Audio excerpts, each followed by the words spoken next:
My name's Todd Wilson, just in case you don't know. We're going to talk about pink and blue jobs today in just a few minutes.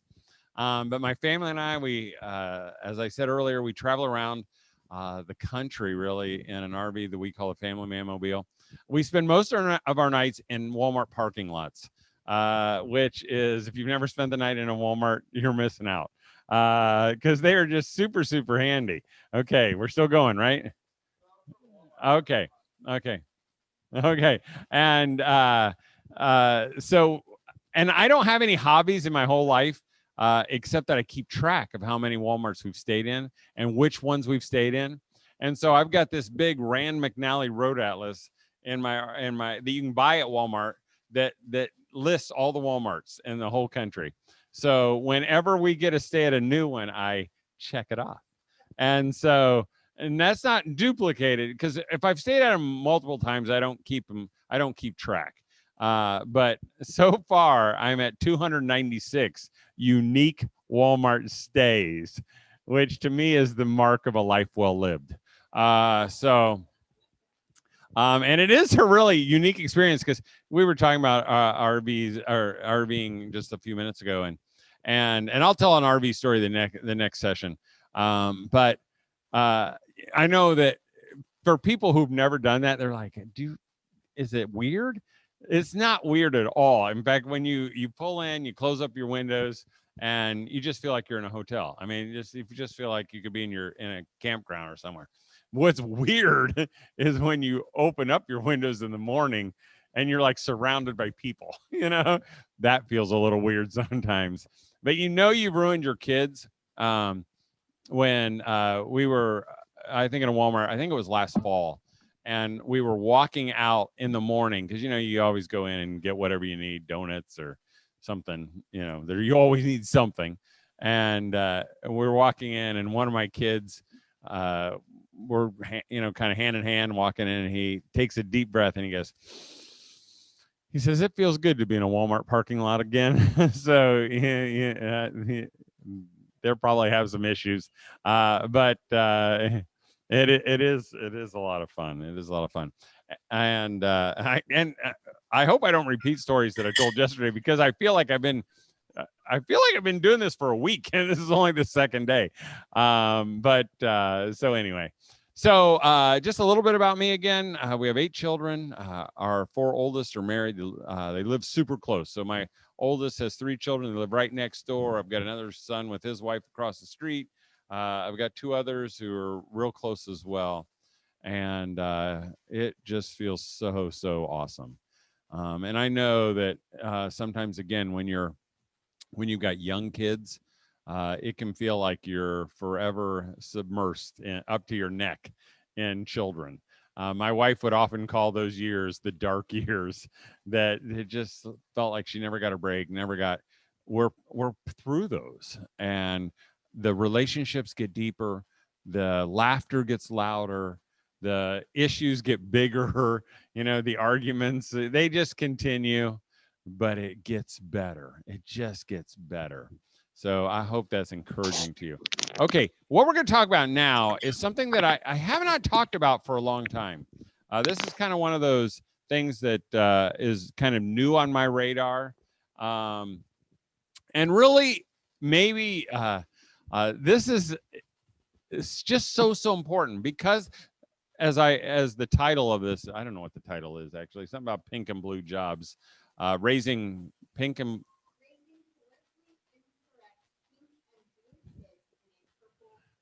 wow, that's a good title.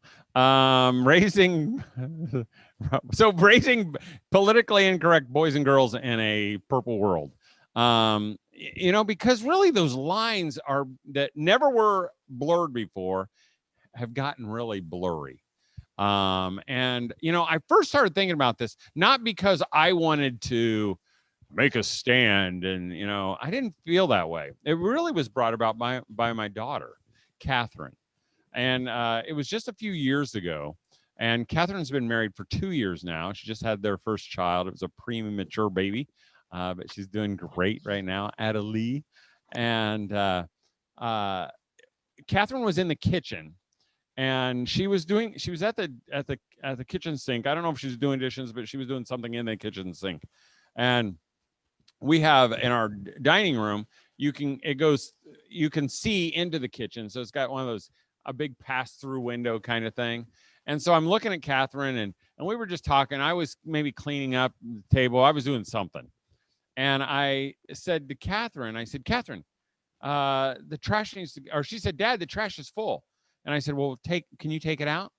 And Catherine, I don't know if you feel this way, but only my daughters make me feel inferior to them. I don't know why, but they always have. Catherine was just born like a 20-year-old.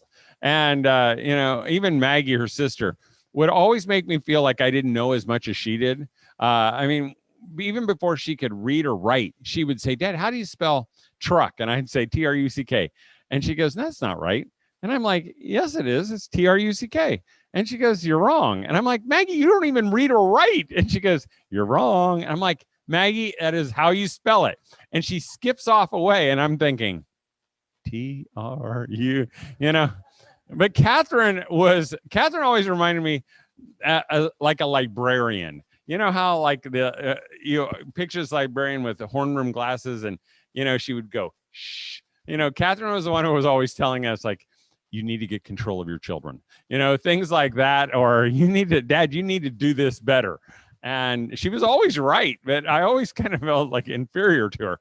So anyway, so I'm in the dining room and she's in the kitchen, and I said, Catherine, you can take the trash out.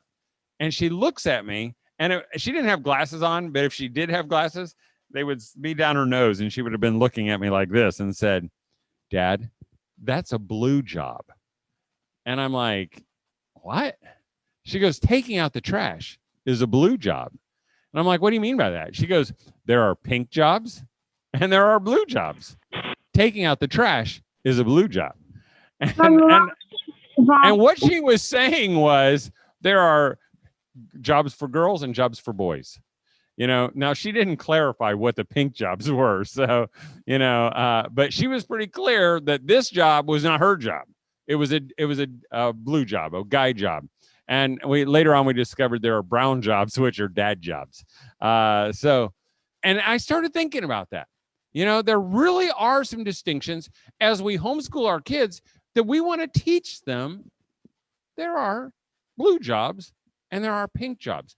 Now, again, they're not about, can a boy do the laundry? Of course, my boys do their laundry. It's not about, can a girl learn how to change a tire? No, because sometimes they need to change a tire. It's not like that. But there are things that we should be teaching our boys, some things that we should be teaching our girls. And I think we do them a disservice when we don't. And really, this is the beauty of homeschooling, because homeschooling is about teaching them what they need for life and what they need to know about God and what they need to know about family. We mentioned it yesterday. Really, the important things of homeschooling are not the things that come in textbooks. Those are all the easy things. They scare us into thinking, oh, we got to teach them all these things, because if we don't, well, we're going to mess them up. No, that's not true. Your kids, my son, Cal, he's in the back room over there, and he was saying, Dad, I really don't even know why we need to learn this, because if I want to learn it later, I can learn it in like 15 minutes. And he's right. You don't need to know all the state capitals, because you could learn them if you want to learn them as an adult at any point in a short period of time. I don't know the state capitals anyway. I should probably know what the state capital of Maine is, but I don't. What's the state capital of Maine? Augusta. If you had given me 4 guesses, I would not have gotten it. So I hope that's not offensive to you.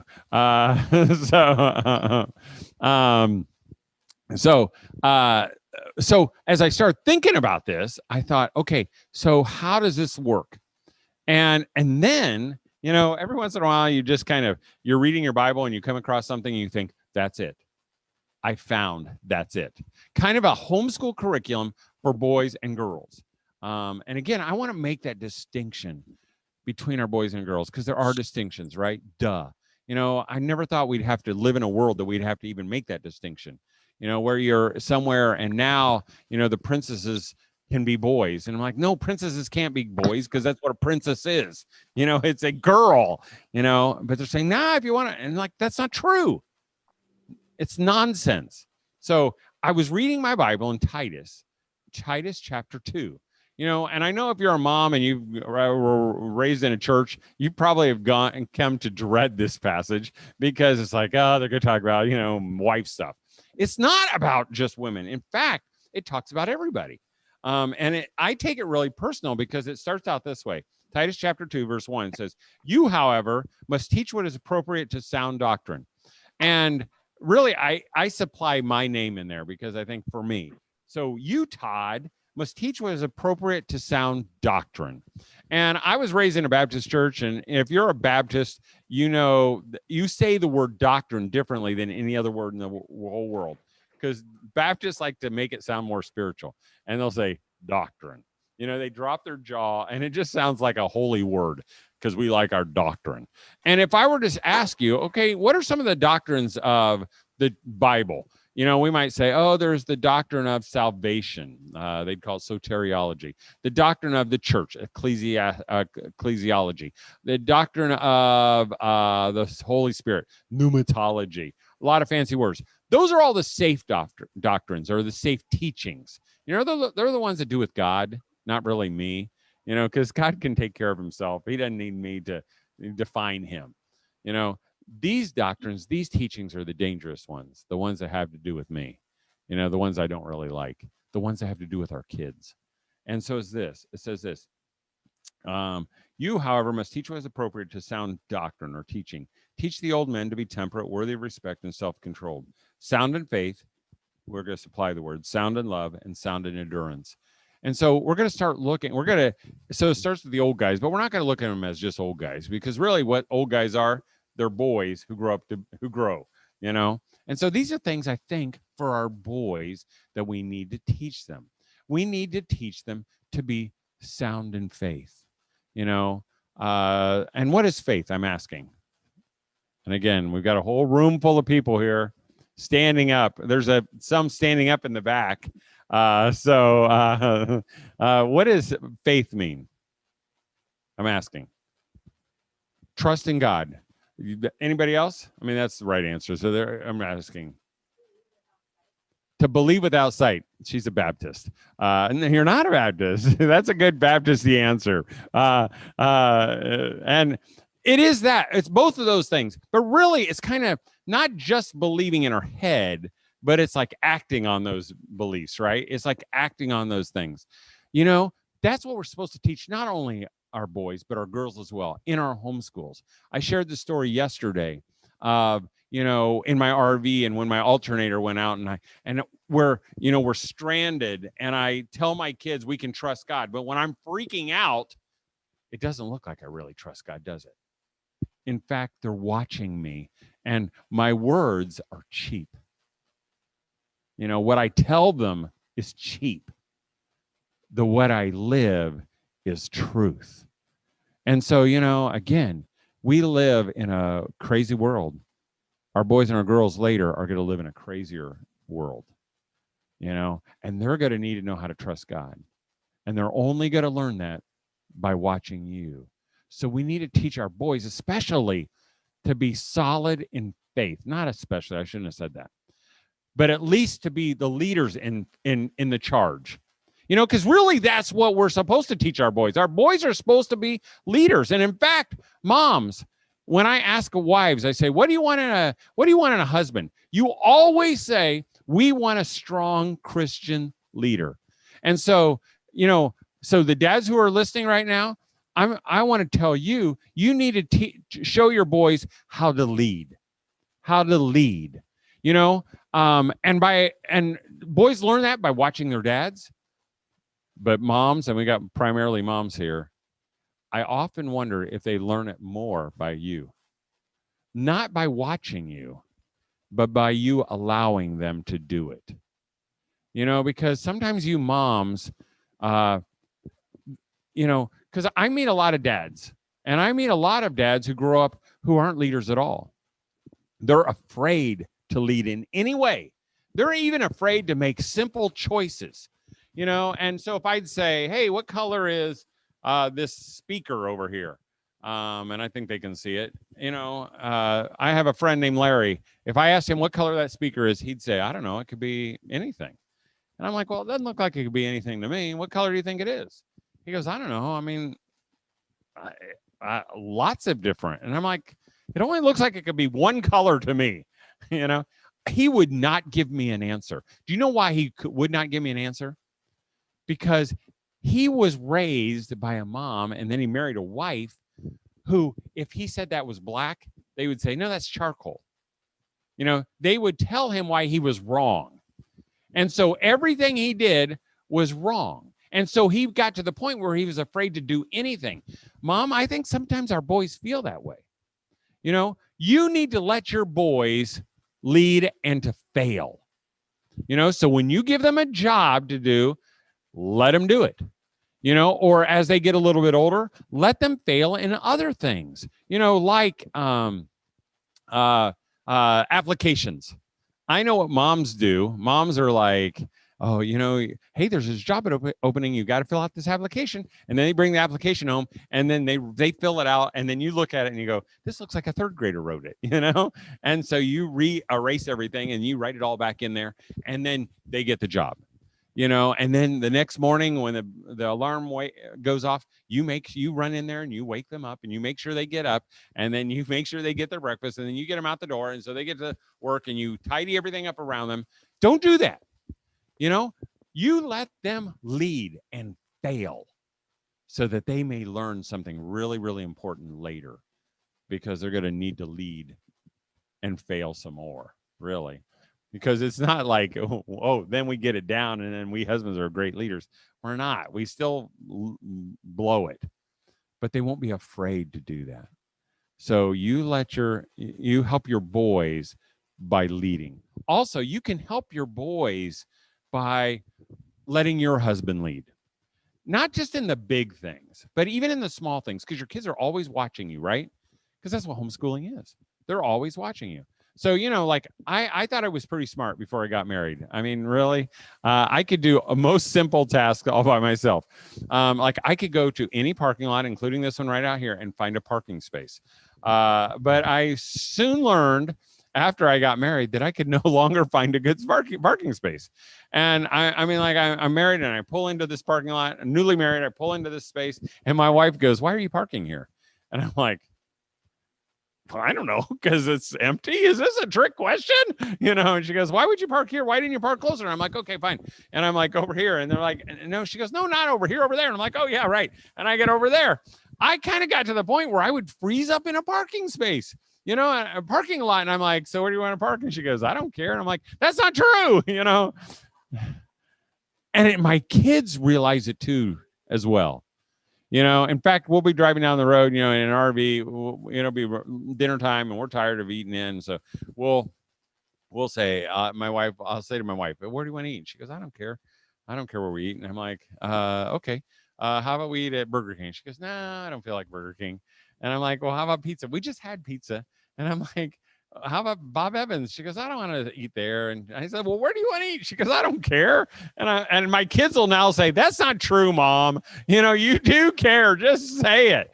And what happens to your boys or what happens to your husband, we find out we just don't lead, because we find out we can't do it right. And so we don't do it at all. We'll talk about that later, I think tomorrow. So you help your boys lead, really along with that, talking about a blue job, you want to teach your boys how to work as well, how to work, and again, my dad was a master of teaching his boys how to work. I mean, we spent lots of summers digging holes, filling in the holes we dug. We were always doing that. But I remember one time we had a family, our family vacation. We always went to the same lake every year. And one year, someone loaned us a sailboat. And we had never been sailing in our whole lives. And we didn't know anything about it. But my brothers decided they were going to go sailing that day. And if you don't know anything about sailing, what would be one thing you'd think you would do? You'd put up the sail and let the wind blow you away. Of course, the wind doesn't know to turn around and bring you back. And so my brothers get in the boat and they put up the sail, and it takes them out to the middle of the lake. And after a couple hours, we're like, man, they should have been home by now. And so we got out our big high-powered binoculars, and we could see out there. And they looked like they were it was stuck, just sitting out there. The sail wasn't moving. They were not moving. And so my dad waits about another hour. He finally gets in our speedboat, and he runs out there, and he comes back. I didn't think anything about it. I just assumed the wind had started, and they were on their way home.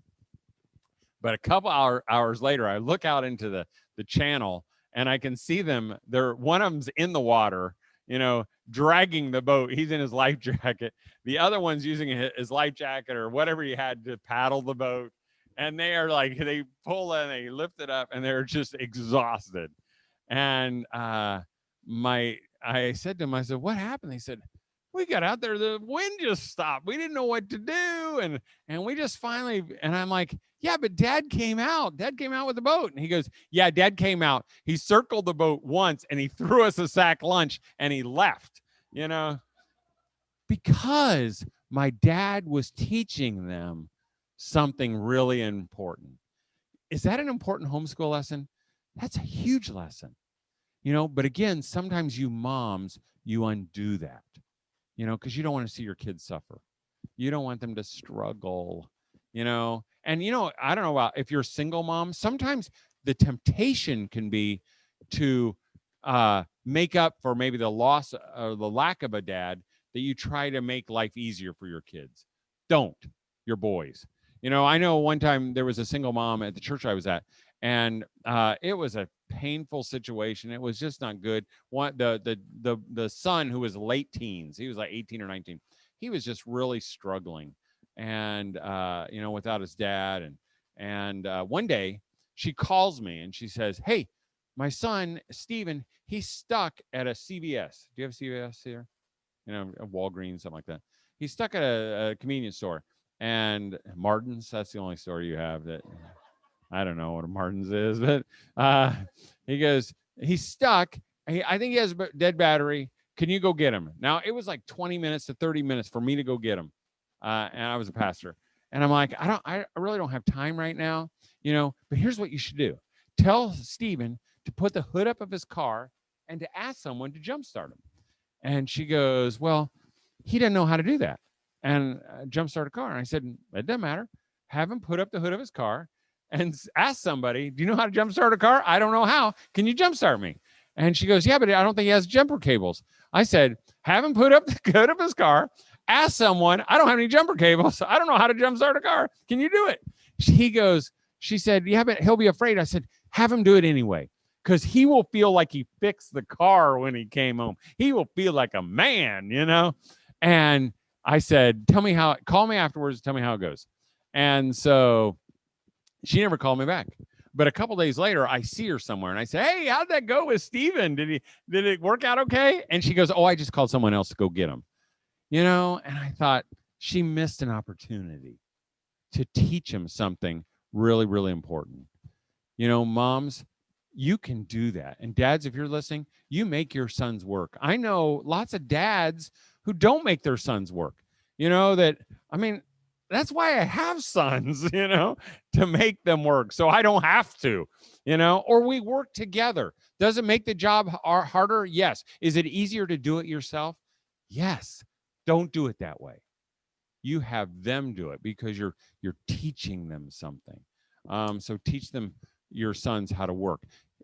And dads, if you're listening, teach your sons how to prioritize, because this is a really big deal, because we say the priorities that the men should have, the boys should have, is we say God first, and then, spouse, then family, and then down, and then career, and then self, right? But what happens most of the time? It gets flipped over, right? And we put ourselves first, and then career, and then on down. I think we dads need to show our sons priorities by prioritizing correctly, by making our family more important than our career, so that one day their future daughter-in-laws won't have to sit home all alone because their sons are working all the time. And I know that's hard sometimes for you moms. I put the brunt on dads because I know some of you moms have workaholic husbands. That's a different topic we could talk about. But for dads, that's a huge thing. If you're a workaholic, you should stop right now because your sons are going to be workaholics as well. You may be real, and your wife may be understanding. Their wife may not be understanding. Their children may not be understanding. So dads, you do it for them. So you're to teach your sons how to be solid in faith, solid in love. Again, you're to teach your sons to be solid in love. What does that mean? You're to show them how to love their future spouses, by loving yours. Because here's the deal. Again, I have said, I probably already said it once, that I know it's hard being married. It is. In fact, my wife and I, we went through a really hard time several years ago, 10 years ago, probably. It wasn't for like a week. It wasn't for a month. It was for years, and we were just like this all the time. It just felt like this. There was, my wife would say she was going through some weird things, and I agreed. It felt hard, and I didn't like it, and I'd try, and I remember one time my sons, my two oldest sons, they said, "Dad, that's not fair. She's being unfair to you." And I'm, she's always been too hard. And I'm like, and I can remember taking them in the room and pulling the door shut, and getting in their faces and saying, "I never want to hear that out of your mouths again." I said, "You can take your mom's side, but don't take my side, because I will love your mother no matter what, because I promised, I said I would." Now, I don't do that because I'm a great husband. I'm not. You can ask my wife. Thankfully, she's not here. But I know there will be a day when my boys will be in the same situation, and they better learn how to love their wives no matter what, and they're only going to learn that by watching me. In fact, I remember my oldest son, when he got married, about 6 months later, they bought the house right next door to us. And it is awesome. It's a weird kind of thing at first, because you got to kind of figure, it's like we have a one-way door that only swings one way, opens our, so they can come over anytime. But if we go over there, we always text, like, "Hey, is it okay if we come over?"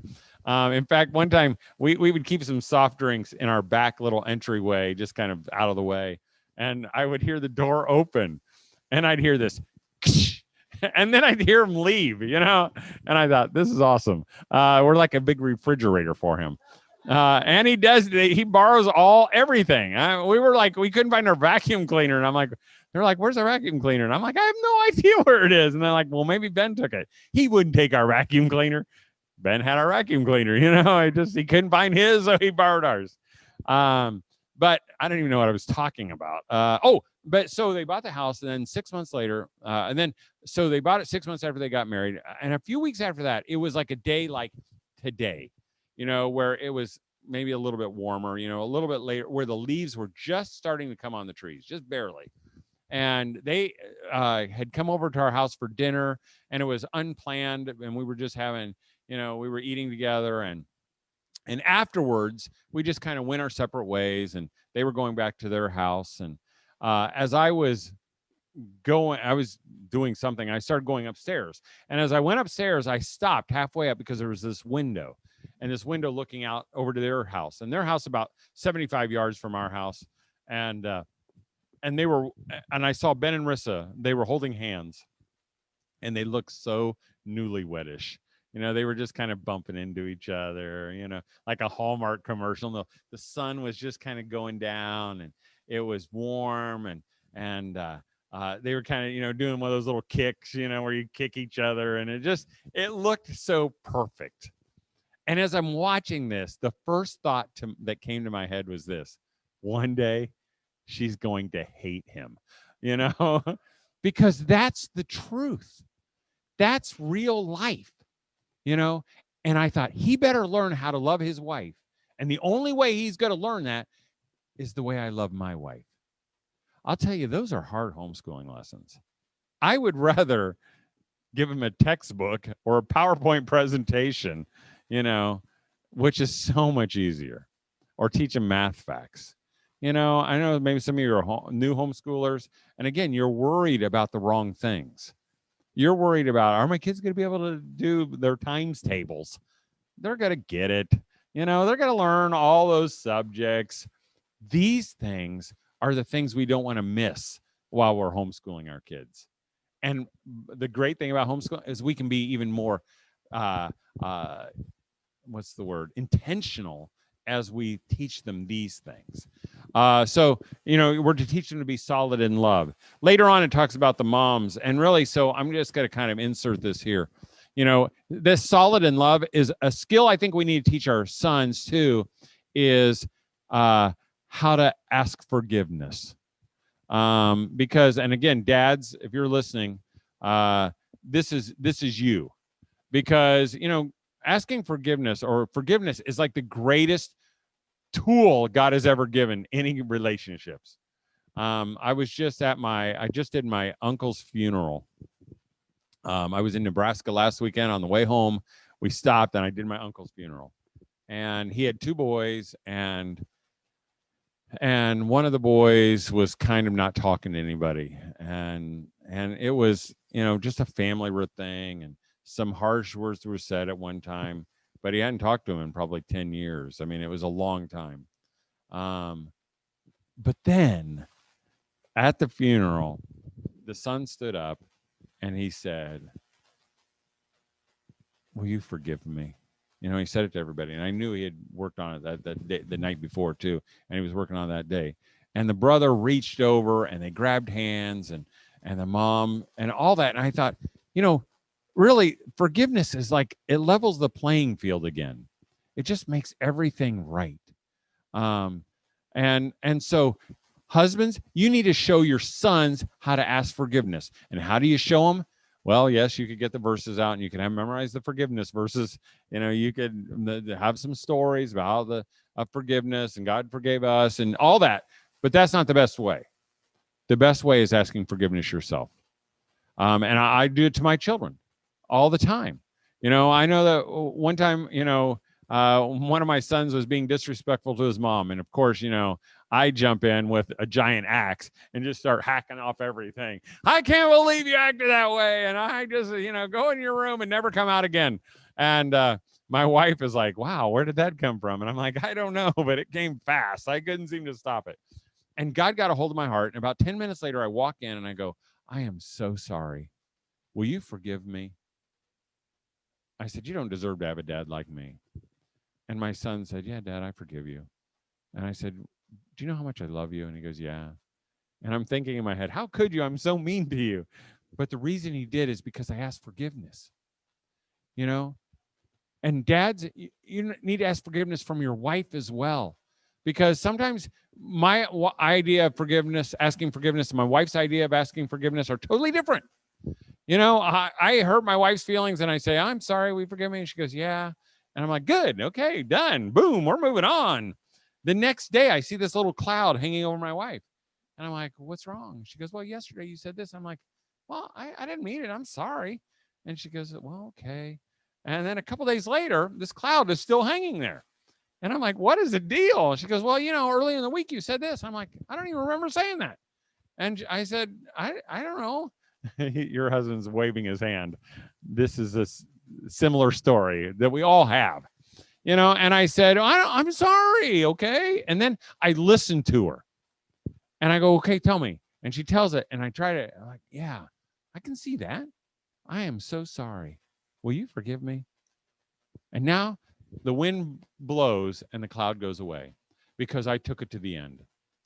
Dads, if you're listening, dads, right now, you want an important lesson, then you need to go to your wife and go, honey, is there something that I've said to you or done that I need to ask I need to ask forgiveness for? And then you keep your mouth shut and you don't say anything, because she may not say anything right away, and then you just wait there. And then she goes, well, and then you deal with it. And I'll tell you, even now, there are things that I did 30, 40 years ago that I still apologize for, even though it's already taken care of. I'll say, honey, I'm sorry. You know, maybe we'll be watching something and these feelings come back. I'm saying, I'm so sorry. I'm sorry to that. And she goes, you don't need to ask forgiveness. I'm like, I know, but I still am. I'm such a jerk, you know? And that teaches something even to my children. On the flip side of that, moms, you need to show how that works then by offering forgiveness. Because sometimes moms are typified by not giving that forgiveness. You know, we had some friends, Tom and Vicky, and they were married, probably married now 50 years, but they always said they never loved each other ever. I mean, it was like their family joke. They said we had to get married. We didn't want to get married. I can remember Tom saying to me, I don't like anything about my wife. I don't like her smile. I don't like her laugh. I don't like her voice, nothing. And yet they had 4 children, had an amazing, built this life together. And one day I'm talking to Vicky and she goes, oh, when I used to love Tom. And I stopped her. I said, what? She goes, what do you mean? I said, well, you just said you used to love Tom.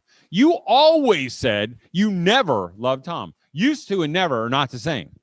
And she goes, I know, but that was a long time ago.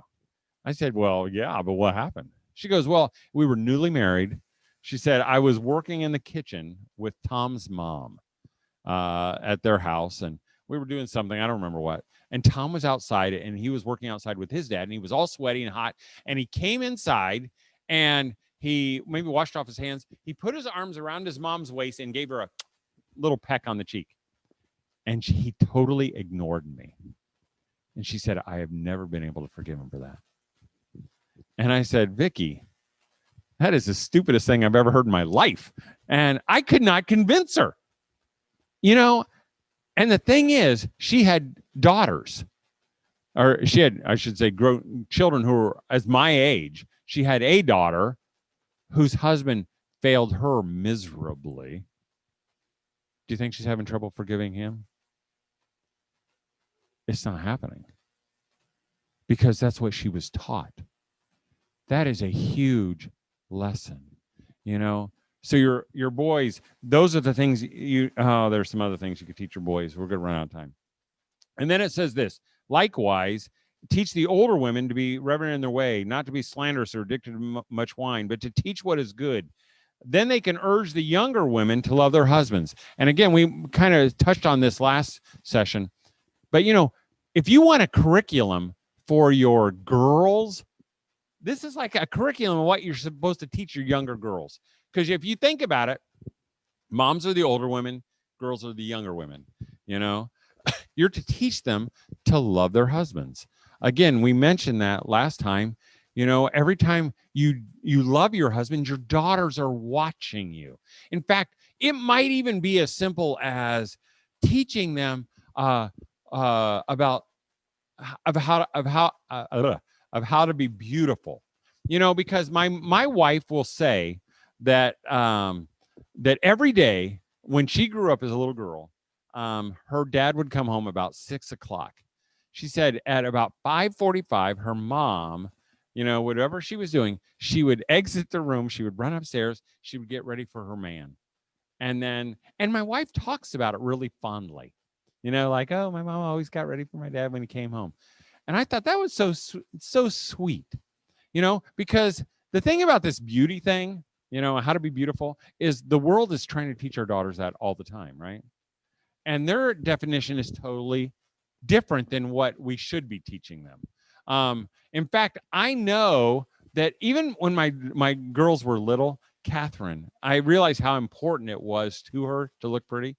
One time we were at a campground, and Catherine was a little girl. I mean, she was probably 7, and we were getting ready to go to dinner and do something, and so everybody was kind of showering up, cleaning up, and Catherine was all showered up, and she had this little white, I can remember what she had on. She had a little white top on, and then a little, I would call it like a fiesta-ish looking skirt. It was lots of colors, kind of frilly, and she as I was doing something, she took a lawn chair and she put it in front of our camper, and she sat down in it. And as I'm looking at her, she looks really odd to me, like she's just sitting there just in this little pose. And I'm like, Catherine, what are you doing? She said, well, I just look so pretty. I thought other people might like to look at me. And, and I thought, my boys never say that, but somehow God put that in my daughter, that not to look pretty, but somehow that's important to her. And, my wife has taught her about how to look beautiful for her husband by the way she presents herself to me. In fact, one time we were speaking in Florida, and while we were there, we had one evening where we went out to dinner, just the two of us. And my wife had this outfit that she would not wear to church or to wear anywhere else, but she wore it for me. And I loved that outfit. It was a great outfit. And when we got home, we're just talking to our kids and giving their little souvenirs. And I hear Catherine whisper to her mother. She goes, did Dad like the outfit? And I felt like betrayed. Like, I thought that was for me, that you did that. She didn't do it just for me. Somehow she was showing Catherine what her future husband might like too. And you know what? That is a lesson that my son-in-law, Josh, who tries to hug me, which I don't like, will appreciate forever. So you're to teach your younger daughters how to love their husbands by loving yours. And even in homeschooling, again, we mentioned last time that sometimes husbands feel like we get pushed out of homeschooling because homeschooling takes so long and so much effort. And I know, moms, you're exhausted at the end of a homeschooling day and you don't have time for your husband, And I wonder sometimes if we miss the more important thing through homeschooling, that maybe we say, okay, we're done because, hey, I got to take care of your dad now, or I've got to give him special time, or I've got to be rested so that when I do have time with him, I'm just not, exhausted all the time. Or maybe I'm going to ask him about his day so he feel loved, even though all I want to think about is homeschooling. So, so teach them to love their husbands. Then you're supposed to teach them to love their children. And again, we mentioned it in the last session. Most days, you don't feel very loving towards your children, right? And I'll tell you how to show your children that you love them. And it's super simple. Here it is. Look at my face. I'm going to do it for the camera. Ready? You smile. How often do you smile at your children? I've got to guess that you have easy children to smile at and hard children to smile at. Everybody has easy kids. If you have the kind of kid who says, if I said, hey, would you crawl across this broken glass and pick up the garbage with your teeth? They'd go, okay, Dad.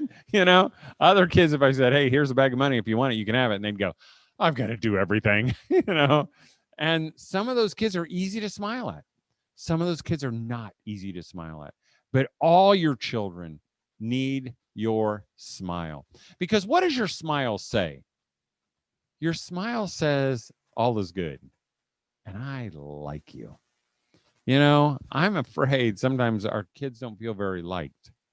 In fact, Catherine, when she was little, she taught me about what I call unconditional like. And Catherine was, again, she's married and has a baby now, but when she was little, we had spent the day at one of those Indiana attractions. That's where I'm from, Indiana, the Indiana Dunes. And not nearly as cool as anything you've got here in Maine. But we've got these big sand hills on the shores of Lake Michigan. And so we were there that day, and we were going up and down the sand hills, and we had sand in every crevice. We were sunburned, and we were exhausted because it's like they say they're the biggest sand dunes this side of the Sahara Desert. I don't know if that's true, but that's all we got. And so we were there, and at the end of the day, we're just exhausted. And so we stopped on the way at an Amish buffet, and we've got a lot of Amish people where we live. Do you have Amish people here? Yeah, I thought I saw some buggy signs. I don't know if they're Amish or just people who drive in buggies, but if you don't have Amish, you should get some because they're a lot of fun to have around. So we stopped this Amish buffet and we're eating. When you have little kids, buffets are hard because you have to feed all your kids. And so we're feeding all our kids, and we haven't eaten yet. And so we're just about ready to take our first spoonful of food. I am. And as soon as I bring it to my mouth, my daughter Catherine goes, "Daddy, I've got to go to the bathroom." And I'm like, "Of course you do." And I went over and I grabbed her little hand and shoom, right out of her seat. And we're marching to the bathroom. And I'm mad. I'm like, "Why didn't you think about this when we?" And we get to the bathroom and I pull down a little swimming suit and there's like 20 pounds of sand just boosh all over the floor. I plop her up on the stool and then I go, "Come on, Catherine, hurry up." And then I look at her in disgust, trying to shame her. And then I will never ever forget. I mean, I can hear her voice in my head right now, and I can see her smiling little face. And she says, she looks at me, and she goes, "Daddy, do you like me?" And it was like, And I thought, "I love you." And it was like she was saying, "Yeah, Dad, I know you love me, but do you like me?" Because I don't smile. Now, my wife said, she goes, "Todd, you don't smile. You do that lip thing." And I'm like, "What lip thing?" And I'm like, "I don't do a lip thing." She goes, "You grab the inside of your cheek when you get annoyed and you just do it all the time." And I said, "I do not do that." She goes, "Yes, you do, Todd." I'm like, "I don't. If I did it, I would know it." That night, I'm like laying in bed in the darkness and I went like this and I thought, "Oh, yeah, I do that a lot, don't I?" Felt very comfortable. The next day, I found myself doing it all the time. Whenever they'd ask me to do something, "Hey, Dad, could we?" And I'm like, "Right now? You want me to do it right now?" "Oh, never mind." I'm like, "Good," And I just found myself doing it. Now, you may not do that lip thing. Maybe you do something else. Maybe they ask you right in the middle of a homeschool lesson and you go, "What is it?" Or maybe you do something else. Maybe you clench your fist or rub your hands through your hair or, I don't know what other things. But when you do that, what it says to that child is that I do not like you right now. And again, this is bigger than just you and your child. This is you teaching your daughters how to love their future children by loving theirs. And I'm just going to say that. And by the way, if I can remember it this long, I have a really short-term memory. I'm like Dory on whatever. Exactly. I can't even remember. Finding Nemo. But I can't remember what I was going to say. About the smiling. It is so simple. Here's all you do. You can practice this. You can practice this at home, or you can practice it anytime you want. You just practice smiling. You go, smile. And you do this. You just make yourself smile. And then so tomorrow, you don't have to feel it from the depths of your heart. You don't have to feel it in any point in your whole body. You just say, "I need to smile at this kid." So tomorrow or tonight, when you get home, you look at that child who needs your smile and you just smile at them. We'll talk more about that tomorrow. Okay, talking about this other part about teaching your daughters, the younger women, how to love their children. This is a big deal, and I feel like anger growing in me because really the role of mother has been diminished hugely. Even my sister-in-law, my daughter-in-law Rissa, my oldest son's wife, that's what they're called, said, all I ever wanted to be was a mom and a wife. And everybody around me makes me feel like that's not good enough. Like I've got to be something else. One girl came up to me at a conference. She goes, "Mr. Wilson, you're so right." She goes, "All I want to be is a mom and a wife." But when I tell people as I'm graduating from high school that I want to be a mom and a wife, they look at me like worms are crawling out of my ears. And so she goes, "I tell them now I want to be a forensic scientist." She goes, "I don't even know what that is." She goes, "But when I tell them I want to be a forensic scientist, they're like, "Oh, that sounds cool," and they leave me alone. And I'm thinking, what a shame. We parents, moms, dads, we need to defend our moms, defend our daughters, and elevate the role of mother, and not say you don't have to call yourself a domestic engineer. I don't even like when people do that. A mom is a great title. A wife is a great title. It is a great thing to be, and we need to elevate that and be okay with our daughters being that, and not just that. It's not a just like, oh, not quite reaching your potential. And I think sometimes we even put our daughters in bad positions when we ask more of them. I've got a relative who is a who was not pushed, I shouldn't say that. She became a heart doctor, and you know, and then she had a child, and guess what? She didn't want to be a heart doctor anymore, but she put a lot of effort into it, a lot of money into it, and so she's a heart doctor. But you know what she wants to be? She just wants to be a mom. And I think it's so sad to me. And I think if we encourage our daughters, who want to be moms, are all of them going to be moms? No. Do all of them want to be moms? No. Does God want them to all be moms? No.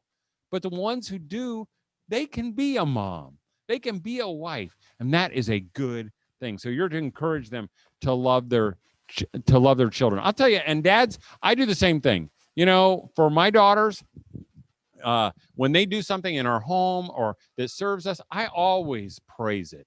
When I would see my little daughter Maggie, she would, when she was little, she would be playing with the baby doll, and she'd have her little shirt tucked up and have that baby, stuck in there.